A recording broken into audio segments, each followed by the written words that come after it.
Anywhere else in the world, this would be considered a mountain.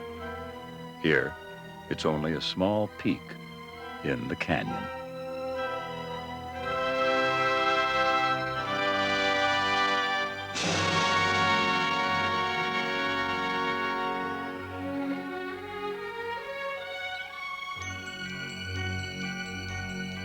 The history of the Grand Canyon extends far back through inconceivable spans of time.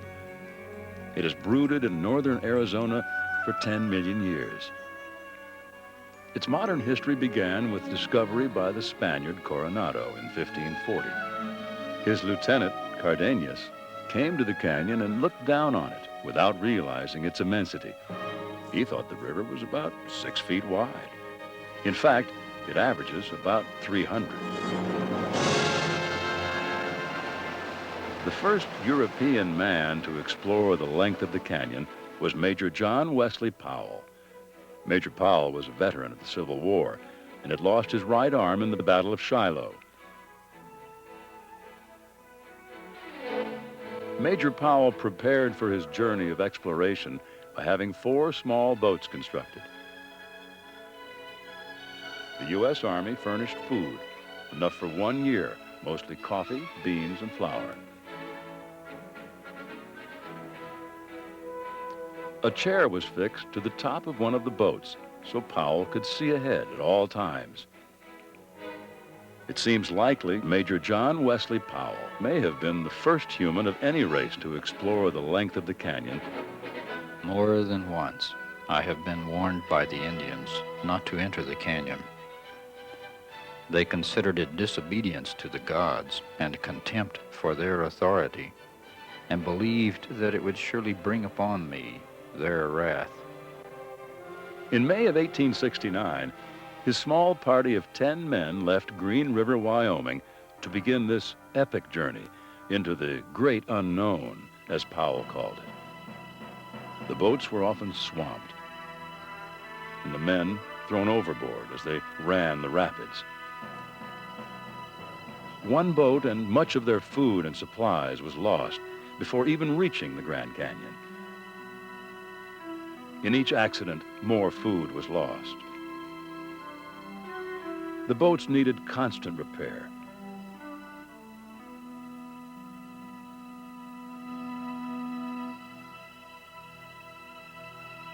It was the Major's habit to explore around the river when the men stopped to camp.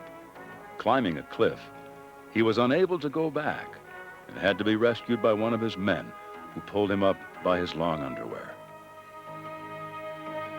After 13 weeks, Powell emerged from the canyon, eventually propelled to national prominence by his feat of exploration.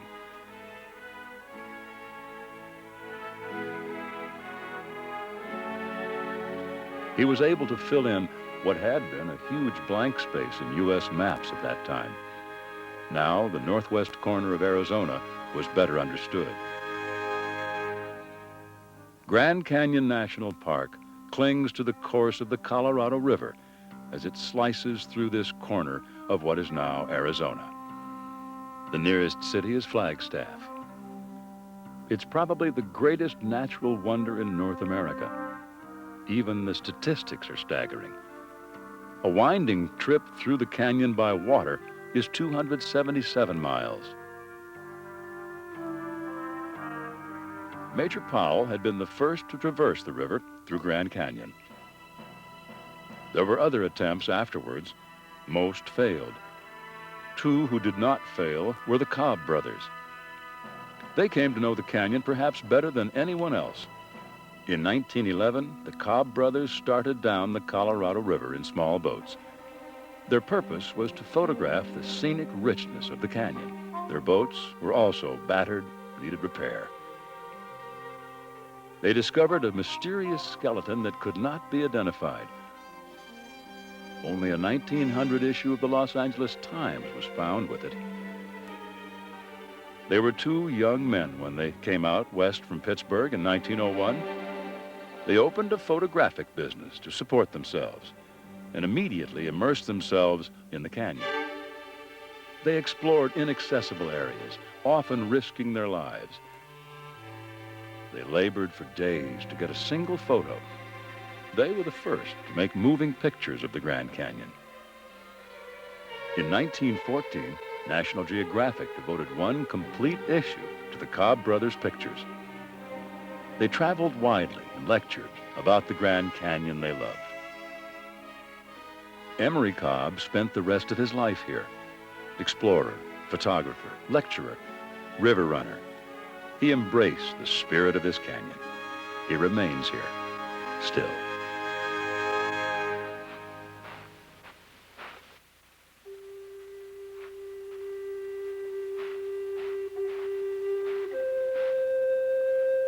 For thousands of years, other human eyes have looked on these scenes, surveyed these vistas, but from a different point of view. European man looked at this as a landscape to be conquered. The American Aborigine sought to become part of it, to become one with it. Winter was for them the most difficult time.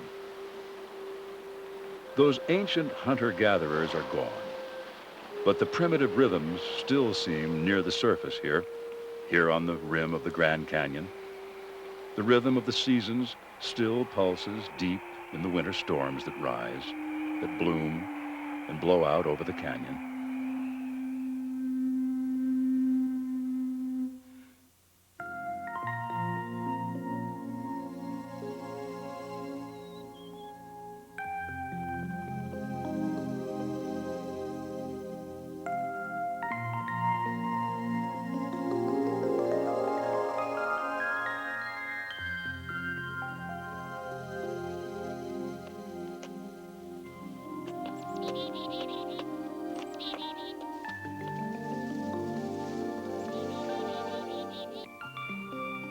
In April, the last of the snow disappears from the rims.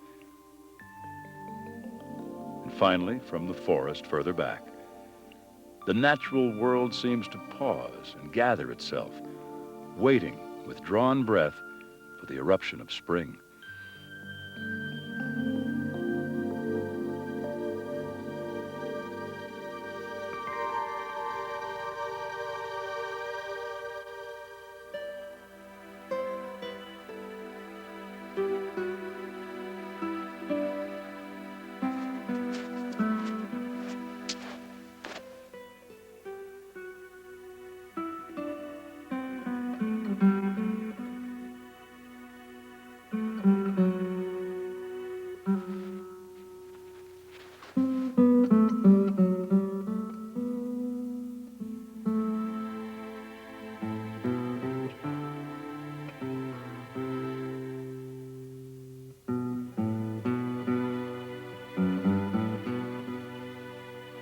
In the early morning, before the air becomes too warm along the edge of the canyon, canyon lizards pick ants from juniper trees. A nearby raven prowls the canyon edge, searching too for breakfast. Even the warmth-loving lizard will die if his body temperature reaches 104 degrees. These little lizards display a singular intelligence, alert, active. He seems to do push-ups for his morning exercise. Actually, it's an aggressive behavior related to mating. The buzzing cicadas make the spring air vibrate with their own rituals of survival and propagation. He looks like a feast the lizards can't resist.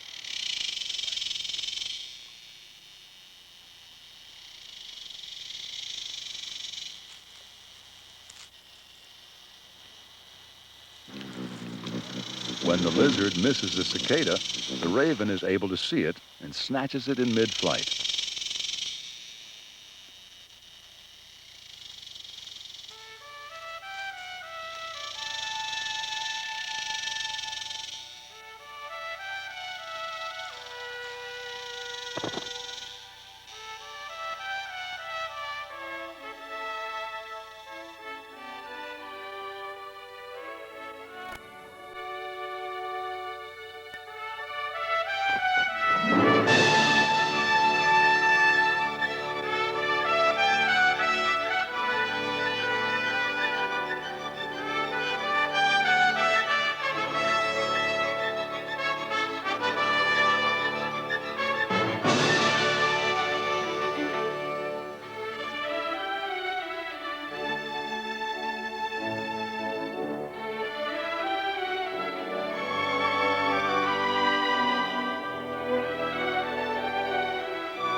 The liquid days of spring now spill over canyon walls like a waterfall, propelling flowers into bloom.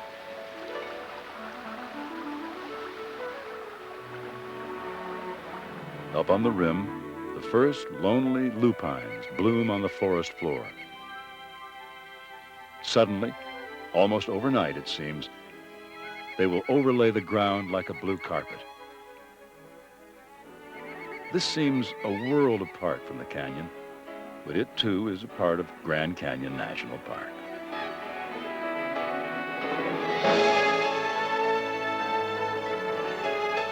An astonishingly bright world. The vagrant flowers flash in endless variety.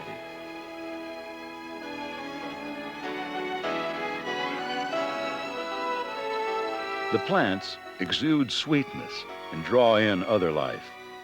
The insects come to feed. It's a symbiotic relationship.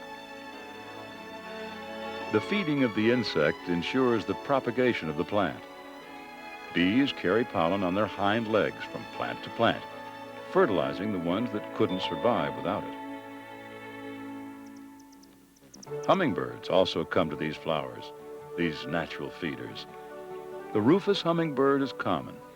He is a flying machine of incomparable sophistication, able to fly in any direction, even backwards.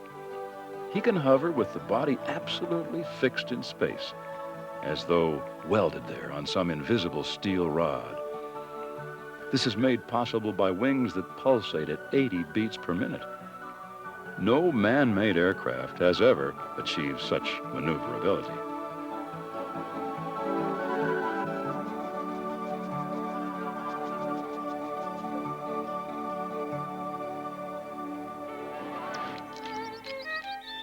The Uinta chipmunk makes his entrance as the tiny clown of the forest.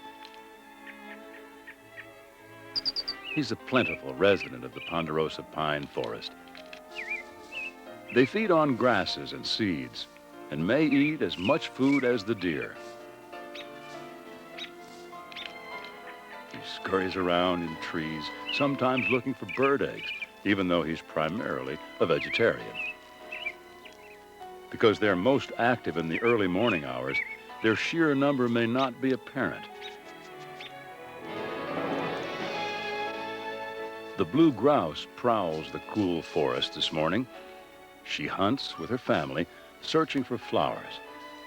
She can make a blossom disappear as quickly as a magician.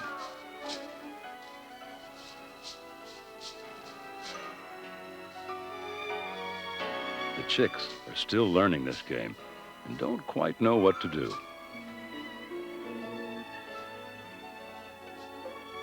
They are heavy birds, not good flyers, so they're sometimes easy prey for coyotes. On the Kaibab Plateau on the north rim of the Grand Canyon, a series of pleasant meadows break up the forest at irregular intervals.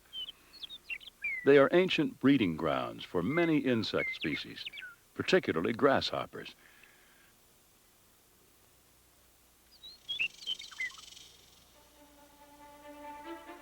In midsummer, the grasshoppers may number dozens per square yard, and now they provide a banquet for forest dwellers, attracting coyotes, herons, and turkeys.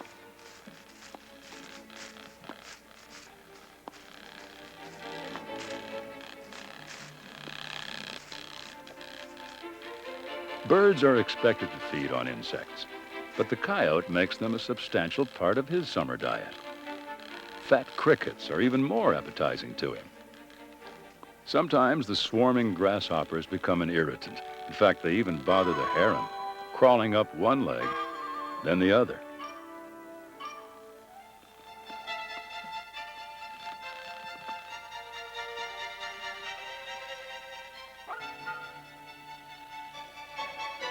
The possibility of a turkey dinner can still divert the coyote's interest. But he's probably full of grasshoppers. He doesn't put much effort into the chase.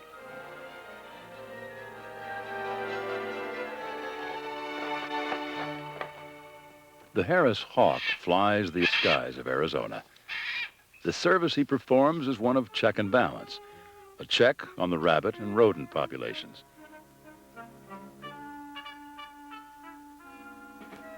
He wouldn't be called Old Never Miss, but in order to survive, he has to be good.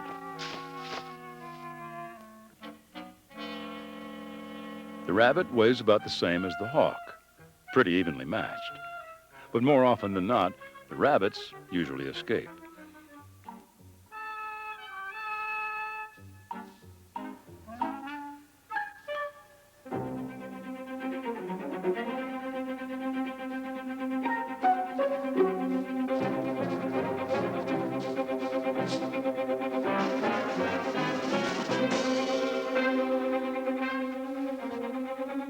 The hawk is not cruel.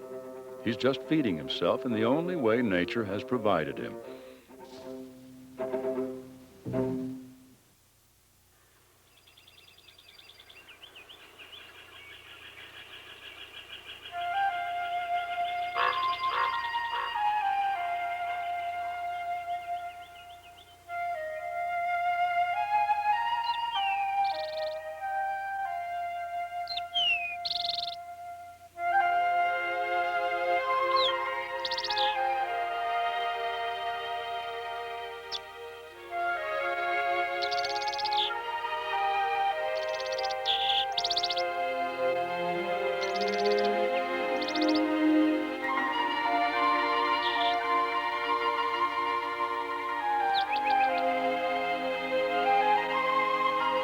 Dawn, a magical experience in the summer forest.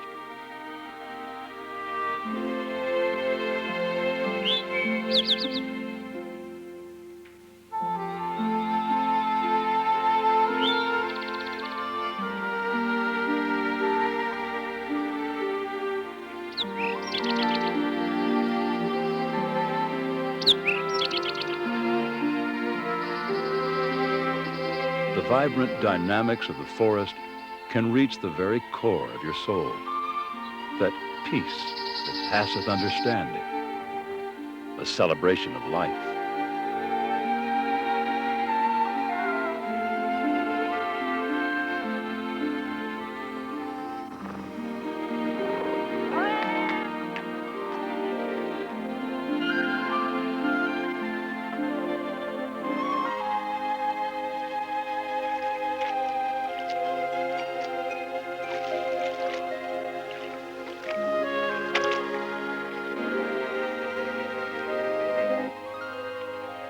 On the North Rim at Greenland Lake, deer feed on water plants, an unusual thing to see.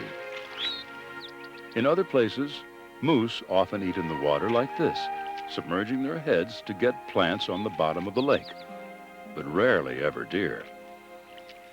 As the deer monitor their environment for any signs of danger, it's easy to see where they've gotten their name mule deer.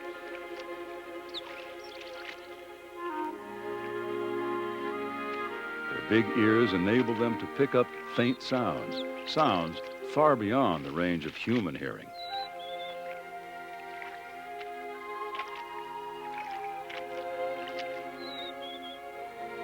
Even though they are protected in this national park setting, they are cautious. There are still cougars or mountain lions in these forests, and cougars are still the main natural enemy of the mule deer, even though their numbers are few.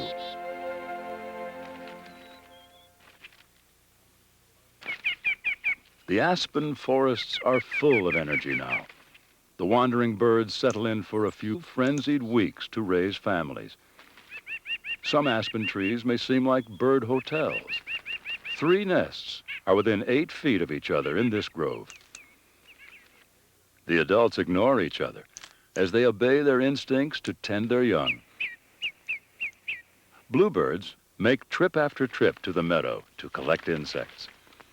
They return to the nest every 5 or 6 minutes with another catch. The birds now launch an incredible assault on insect populations.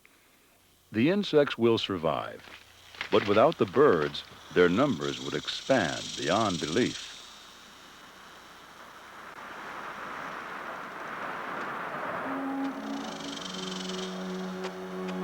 In these wind-scarred spaces, solitude is the nurturing element. For some visitors, the reason for coming to this place. Solitude is a precious quality, even here in Grand Canyon. But there are still secret places where a hiker can test his ability to spend some time alone, some time in his own company. He carries in his pack 2 gallons of water. Without it, he risks death.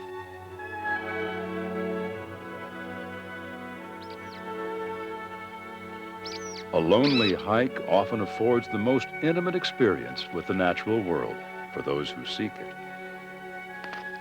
A glimpse at the private life of a family of nesting birds somehow seems a rare privilege when discovered alone. Something known only by you, perhaps not easily shared. In these arid canyons, the agave has lived 25 years. It has never borne seed. Now it blooms, this one time only. Then it will die.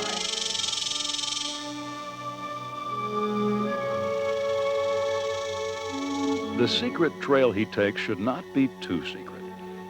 Someone should know his general vicinity in case there's trouble, in case he needs help, in case he surprises a rattlesnake.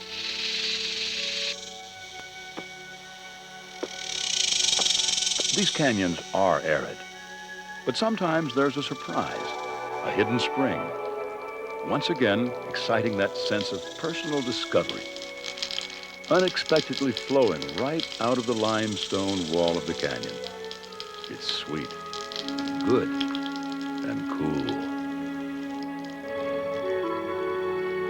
Where does the trail lead? Keep looking. Follow it to the end. For some, this too is a part of a personal journey of discovery. Today, the trail ends at a drop of 500 feet, and below that, another precipice of 1,000 feet.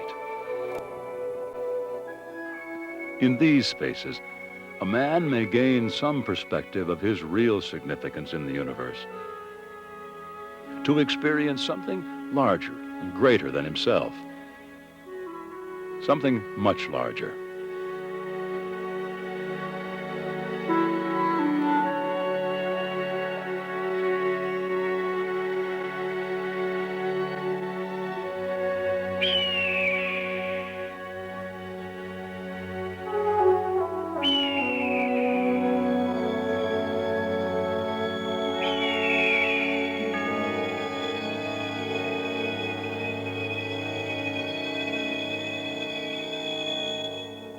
These same trails have been used for 1,000 years. The Anasazi, the ancient ones, lived in and around the Grand Canyon long before the Spanish conquistadors came here in search of gold. Sometimes it seems you can still sense the spirit of these ancient ones here. If you linger in these quiet places, you may imagine that you even see their ghosts.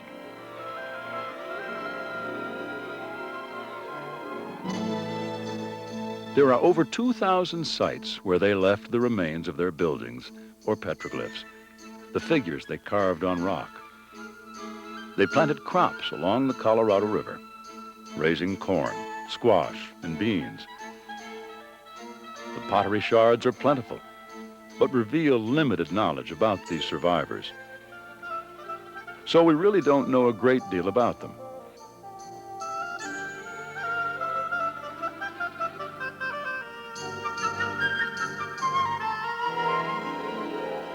Complicating our store of information is their puzzling disappearance from this entire region about 700 years ago. The growth rings of trees tell us there was a severe drought around that time, and many scientists speculate this would have destroyed their culture, always tenuous at best. But why they built facilities in inaccessible sites along the steep canyon walls is not known. These little houses are difficult to reach. Some may remain undiscovered.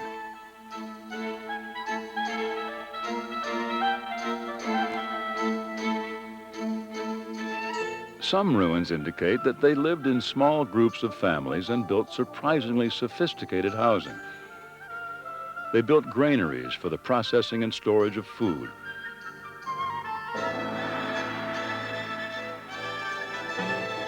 One recent discovery is also a very significant find. It is called Shaman's Gallery. It contains an area of rock paintings 6 feet high by 54 feet long. It is thought that these paintings predate the time of Christ, perhaps by as much as 2,000 years. There are more than 40 bizarre anthropomorphic figures. Its location has not been released. Because of the age and size of Shaman's Gallery, it is considered one of the most important recent finds in the Grand Canyon area. It must be protected until all its scientific knowledge has been mined. The ancients came to this spot to practice obscure rituals. At times, a mood of mysterious antiquity seems to linger here yet.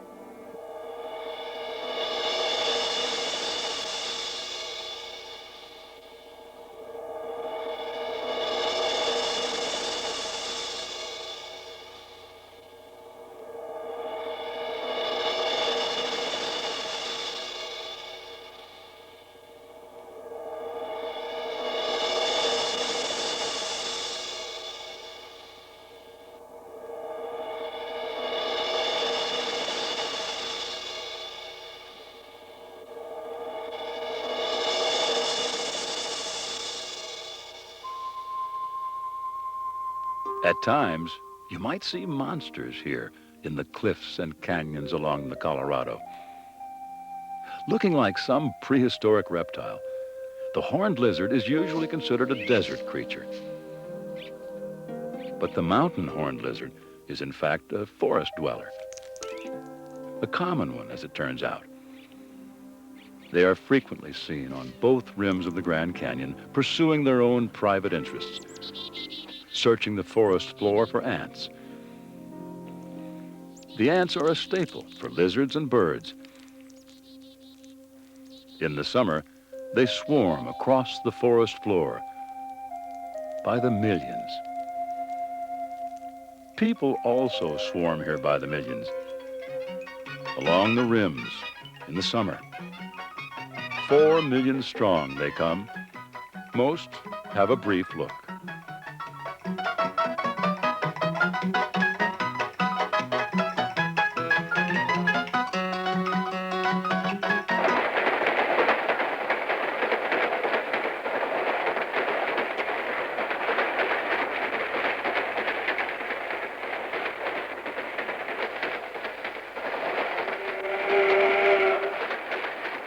The steam locomotive arrived at Grand Canyon in 1901. It was the way to travel here then. Although Grand Canyon wasn't even a national park yet, people began to arrive by the thousands. The Atchison and Pacific Railroad had built a line across northern Arizona in the mid-1880s. Immediately, local interests began promoting the idea of a railroad to Grand Canyon. So at the turn of the century, the Santa Fe Company built a spur to Grand Canyon. It ran from Williams, Arizona, a distance of 100 miles. Now, one could reach the Grand Canyon in less than 3 hours from the main line. The rail line was challenged by the automobile almost immediately, but the Santa Fe continued to carry passengers until 1968. The era of the railroad seemed to be over. But now it's rolling again. Authentic steam locomotives, bringing visitors again. Passengers arrive at this log railway station, the only log railway station in the world, and only a few yards from the south rim of the canyon.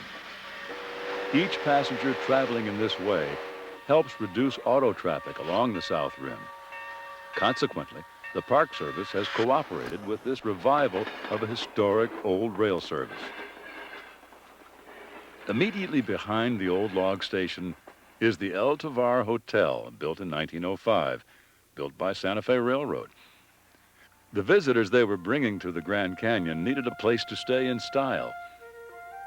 It remains an elegant hotel. The myriad changing textures have always lured artists and photographers. Artist Thomas Moran came in 1873 to paint these same scenes. His work would help awaken a nation to the grandeur of the West. But still, people come to try their own hand, a human imperative shared with the ancient ones, to capture the moment, to preserve a memory.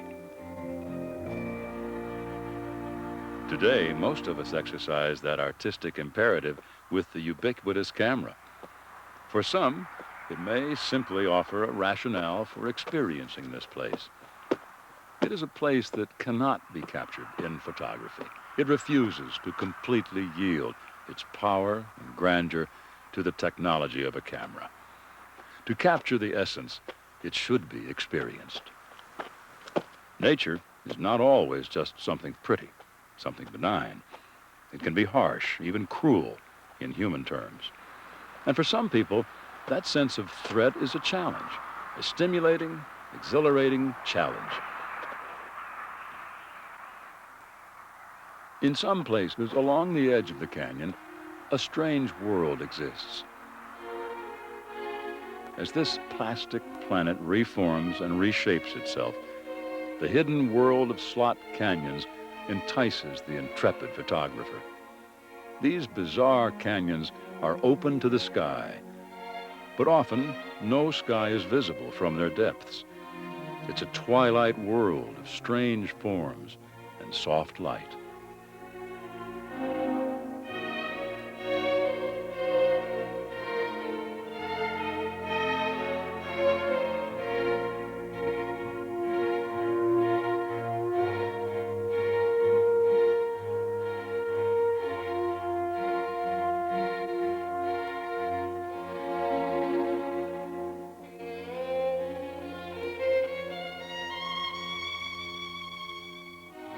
And always, we pull back to see the canyon, always returning to the rich textures.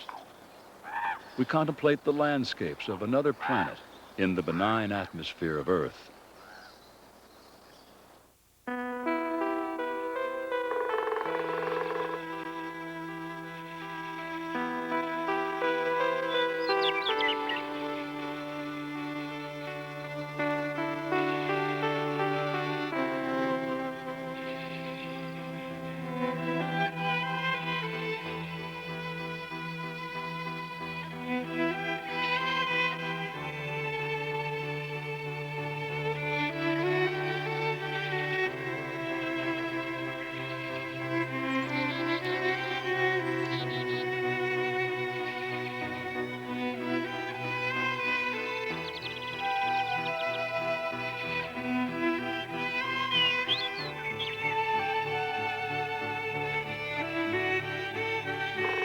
A walk through this forest, because of its isolation, may now present the same appearance as seen by an Anasazi Indian 1,000 years ago.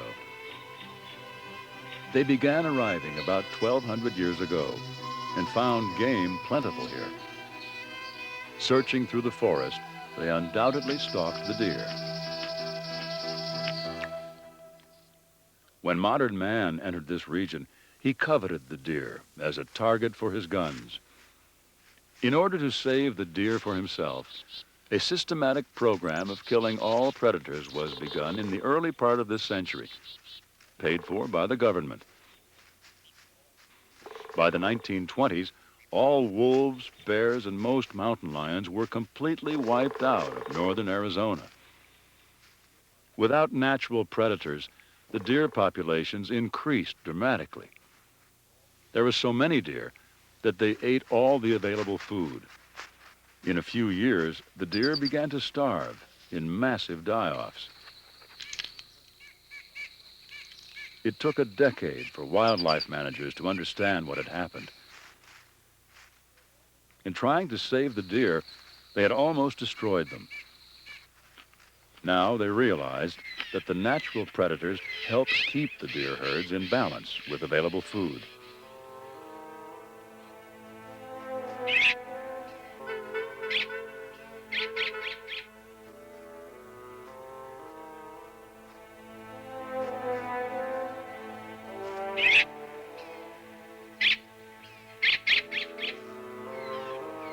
The deer still have their fear of predators. They become agitated in the presence of a coyote, even though he's no threat to an adult. Wolves, which could take an adult deer, have not returned to the Kaibab Plateau. But a few mountain lion have, and their return is a benefit to the deer populations.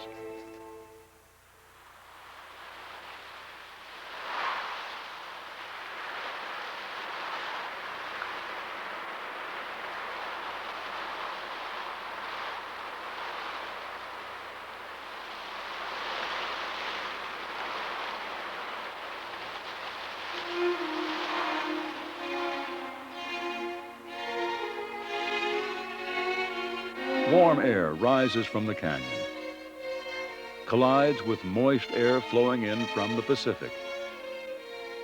The moisture coalesces into vapor and becomes visible as clouds.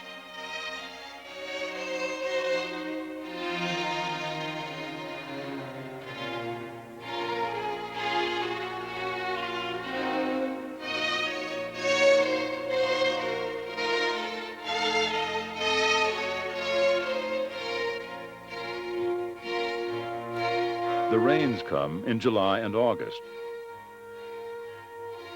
The monsoon season has arrived, as it's known here.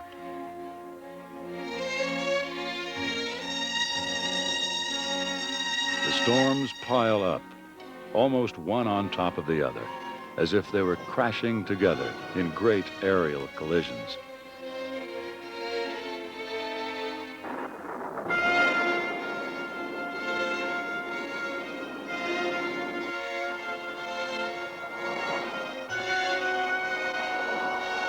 Clouds moving across the landscape create friction, which in turn produces static electricity.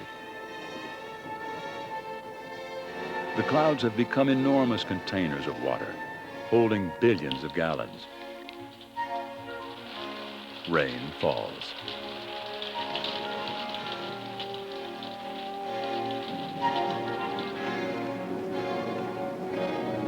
It's difficult to overestimate the effects of the runoff on the canyon. It creates changes, even if almost imperceptible by human standards.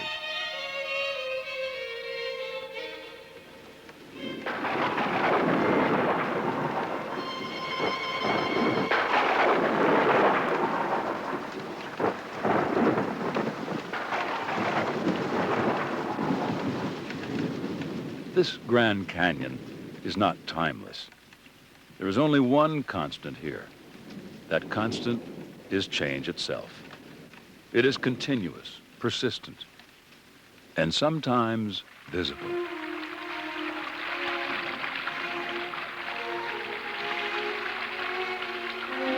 The roiling waters carry grinding tools, sand and stone. It gnaws at the surface, at the stream beds, at the lip of the canyon, at the belly of the canyon itself, cutting, slicing, eroding. The 10 million year process that formed this canyon is still an active, working force.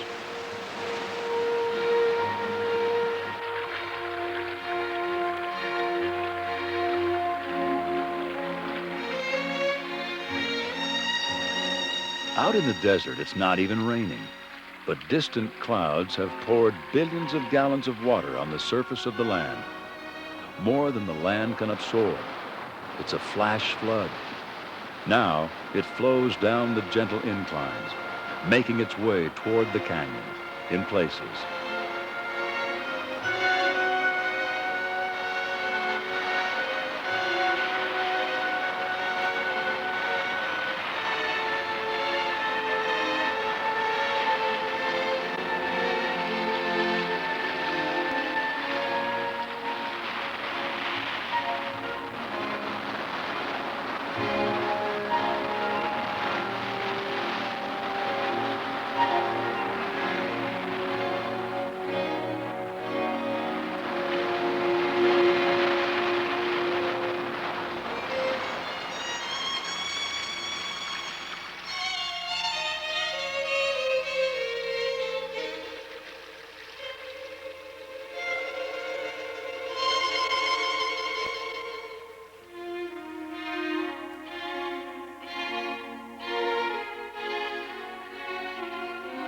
The passing storm has cleansed the air. To our human perceptions, even the ground seems strangely cleaner after the rain. Our spirits are refreshed. Sometimes we may share a rising exuberance with the reverberant frogs.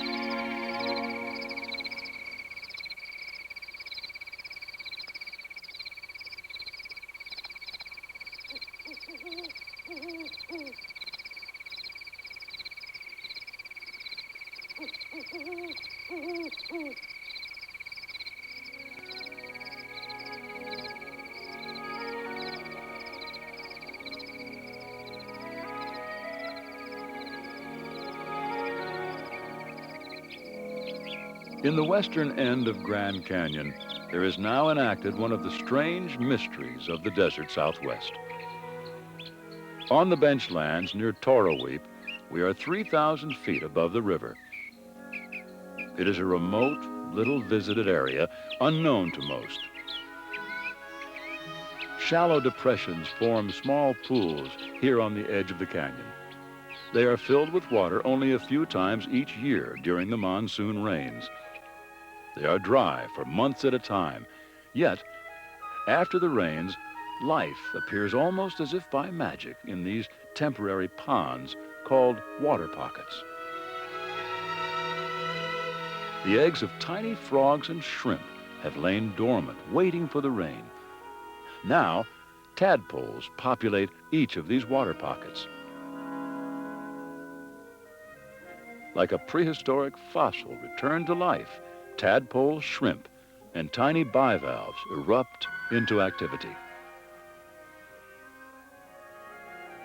Further to the west, in the Mojave Desert, these bizarre shrimp have been known to reappear in places where it hadn't rained for 25 years.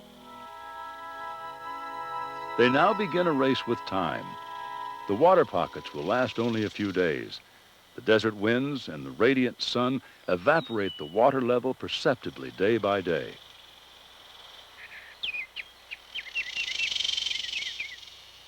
As the last water vanishes, almost at the last moment it seems, the tiny tadpoles sprout legs.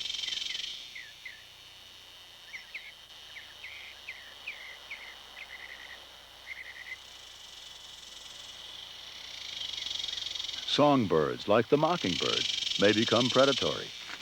They feed on this unexpected bonanza of tadpoles.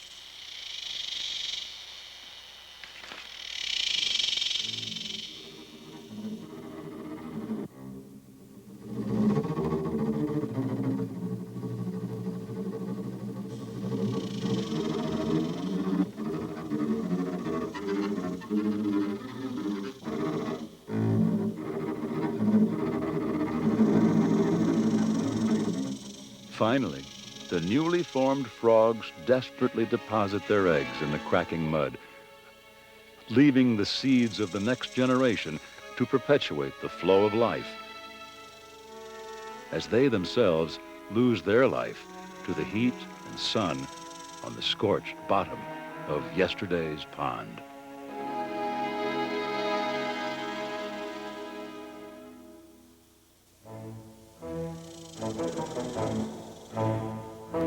Nearby, the desert tortoise searches for his morning meal, racing along at about 20 feet per minute.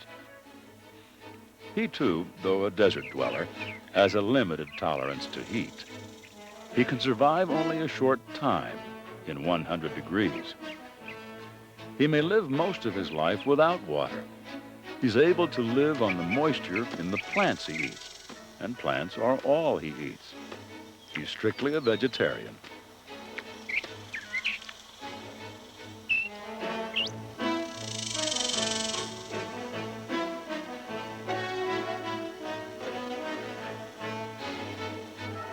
The tarantula also has a low tolerance for heat. So as the day has grown warmer, he probably sees the shade of the tortoise as a place to escape the sun. This behavior seems to panic the tortoise. Since he can't back away fast enough, he just walks forward over the tarantula.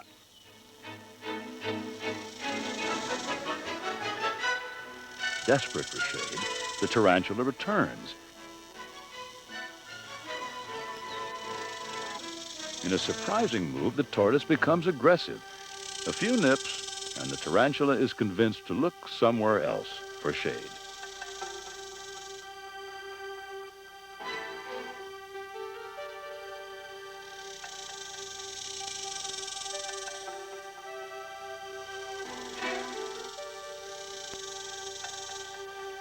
Endangered now, the desert tortoise is protected by law. Apparently, he can survive nowhere else. Even if given the best of care, he always dies when taken from the desert.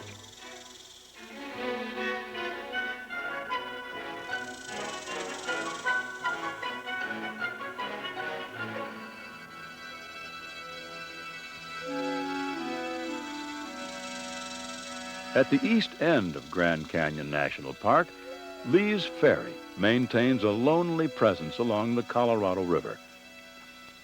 In 1871, John Lee was sent here by the Mormon Church to begin a ferry service for the pioneers crossing the river to settle northern Arizona.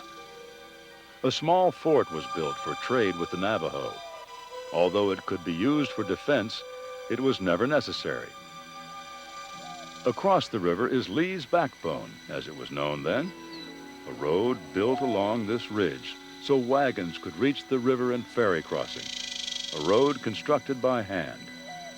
Today, Lee's Ferry is the starting place for virtually all the float trips down the Colorado.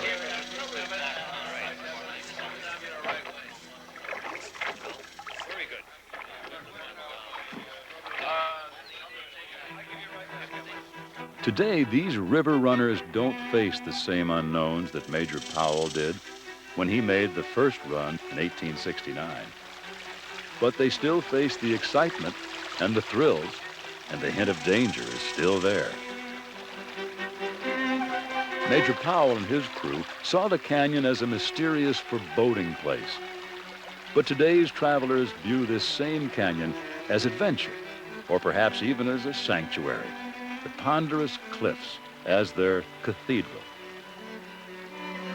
They have come to experience the life of the canyon, even as their swelling numbers threaten it. The Anasazi also lived along the river corridor. Their cliffside buildings are thought to be granaries, a safe deposit for their precious food. They invite inspection from the daily passage of river runners.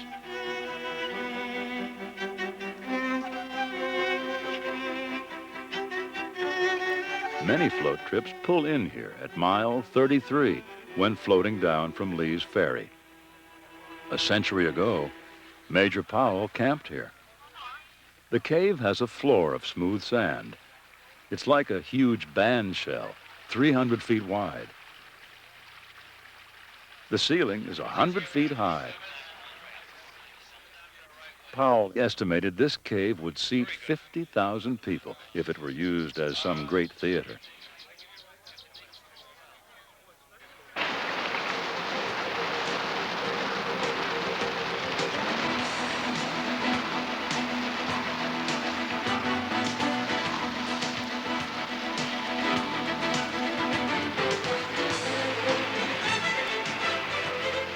Even though the river is no longer an unknown, as it was in Major Powell's time, it's still a thrill. The danger is still real. Each passenger feels for a time that he has reclaimed the spirit of Major Powell, the spirit of adventure.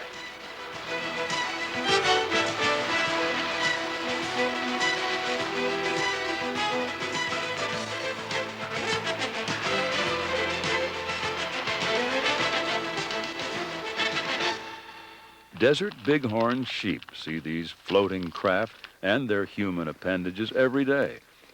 They seem unimpressed, but are wary. The sheep have specially padded hoofs that allow them to grip steep, rocky slopes.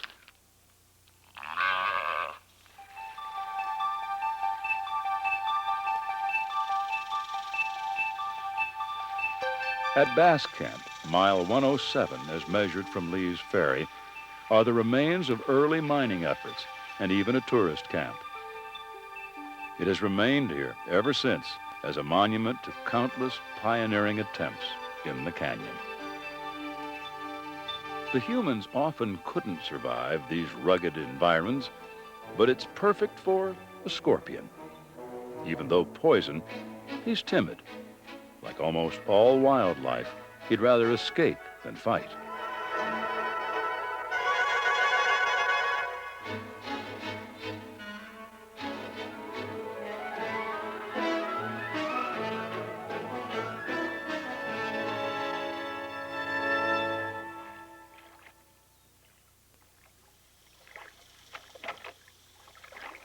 Some of the commercial float trips jam their passengers through the canyon in less than a week. There's little time to pause. But on those trips that are hand-powered, where the boats are usually rowed, the pace may be leisurely. There may be time to explore side canyons.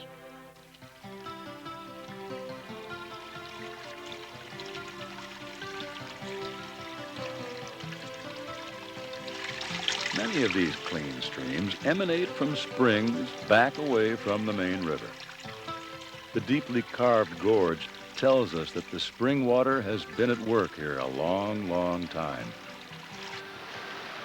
They feed more water into the turbulent Colorado.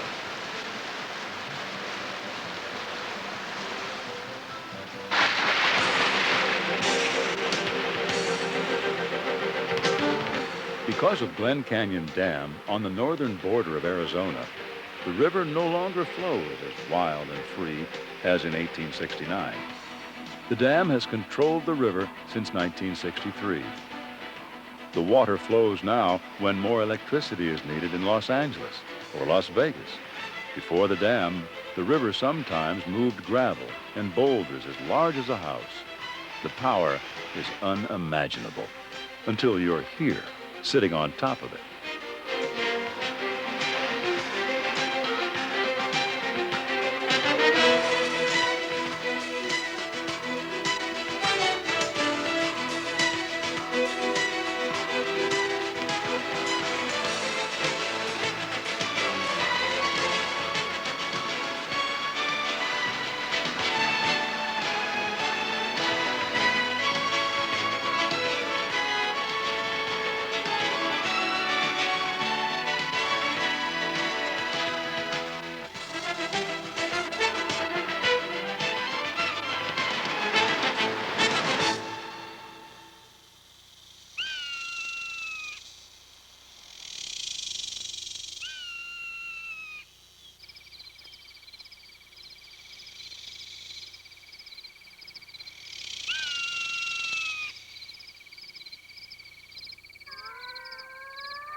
In pre-dawn light, wranglers saddle mules. 65 mules going down this morning. It takes the wranglers 45 minutes to saddle up. They sling leather with an ease that comes from practice. It's a 5:30 a.m. ritual for these cowboys, 7 days a week.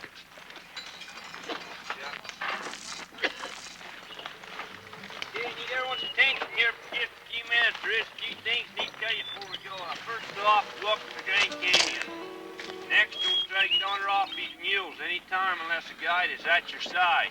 Going down this trail, these mules do have a tendency to walk to the outside of the trail. Don't worry about it. Trained that way, they won't walk off. Just sit straight up in them saddles, don't lean or don't scream. Next important item is just to make these mules go. They've all seen this canyon before. A lot of them really don't care to see it again. So you gotta get kind of tough, and some of them give them a good hard kick there in the ribs with your feet or tap on the shoulder with the rider rein. do make them stay right up close to the one in front of you. Mules go to eat, pull up on their heads. Don't let them eat that grass. The dust and things on there is what makes them cough, get sick, and die. That's when you have to get off and carry your meal back. If you do have any questions, feel free to ask you guys. If they don't know the answers, they'll make something up you might believe. All right.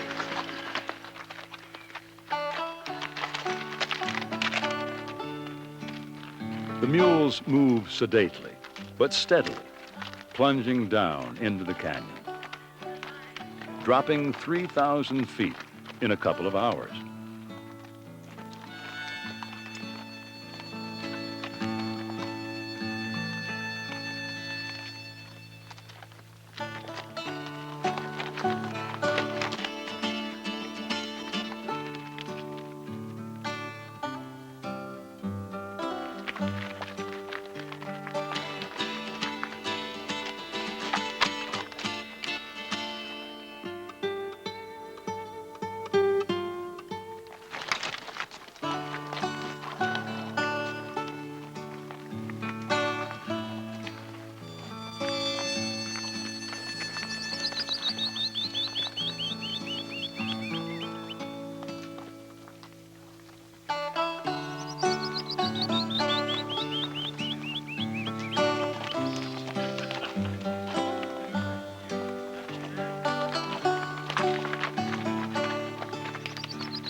These mule rides are an accepted, even expected part of the Grand Canyon now.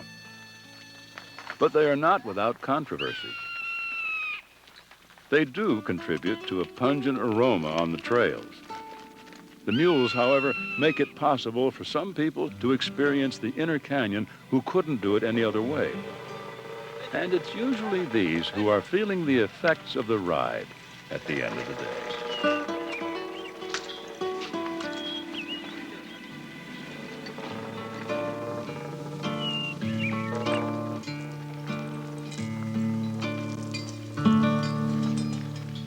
This may be the most familiar animal face to most visitors. He's on all the trails of Grand Canyon. And even though his face is familiar, many people don't learn his name, rock squirrel. In spite of his name, he belongs to the family of tree squirrels. Rock squirrels are part of the rich diversity of life that help make Grand Canyon unique. Since he lives among the rocks, he's constantly alert for predators.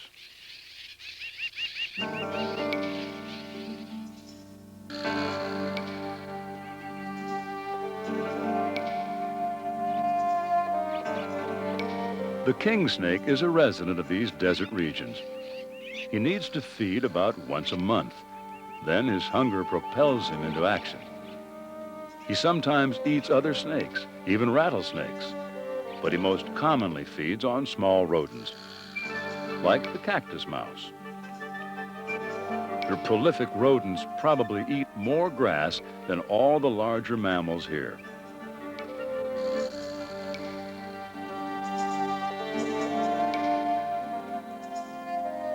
These rodent populations are kept under control by snakes, hawks, coyotes, who often survive on them.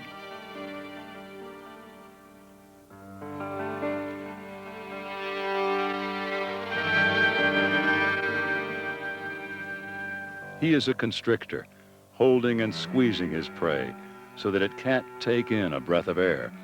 It dies of suffocation.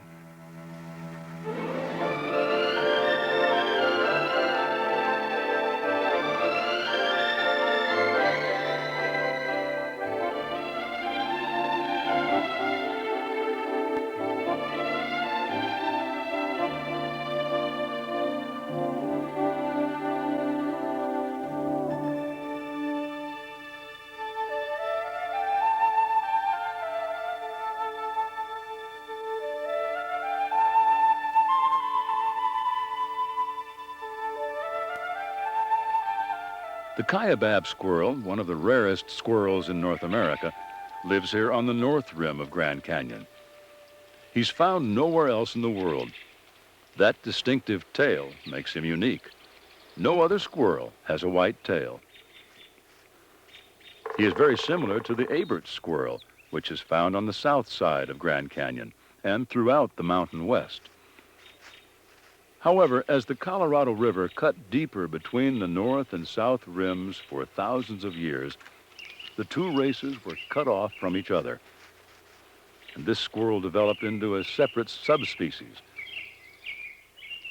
a classic example of evolution in progress.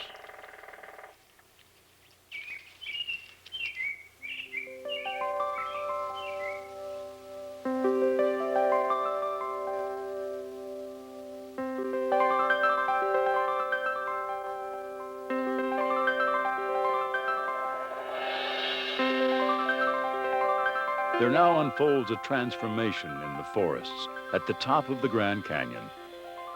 One last moment of glory crowns the summer labors of the forest. They reflect an intensity in the flow of life, pulsating with the rhythms of the living planet itself. The days of Indian summer drift easily, slowly. They flood the forest with calm. They're inflamed, now with new colors. The colors spill over into the canyon, but only in a few places.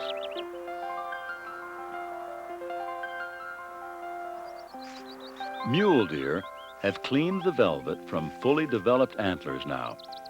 They fill their days with feeding, quietly. Still, the deer remain alert.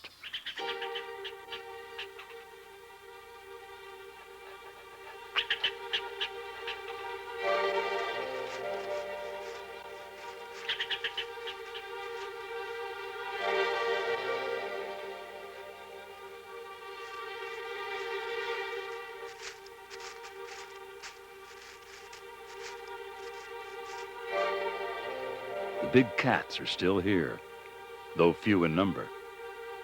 They are known by many names: panther, puma, catamount, mountain lion, cougar. Hated by ranchers for killing cattle, the cougar actually prefers to hunt deer.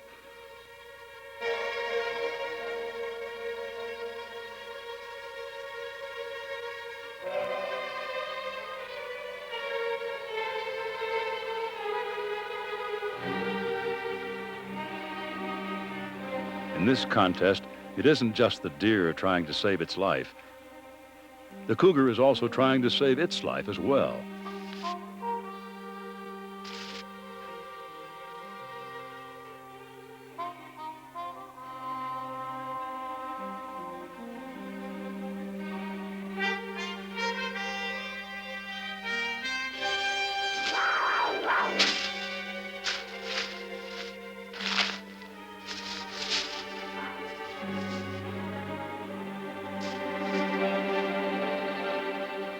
Sooner or later, it must make a successful kill or face starvation.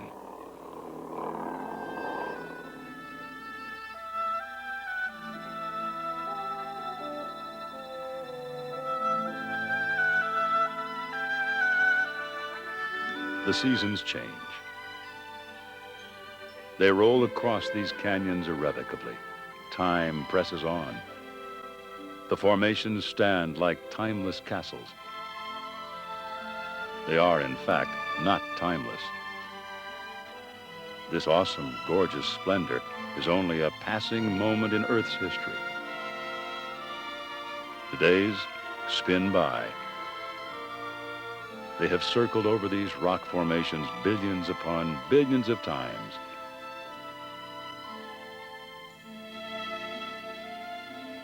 Ultimately, the Grand Canyon may end as it began, cut down by the very forces that created it. But in our time, this great national park offers life in astonishing fullness. It can remain a part of you for the rest of your life.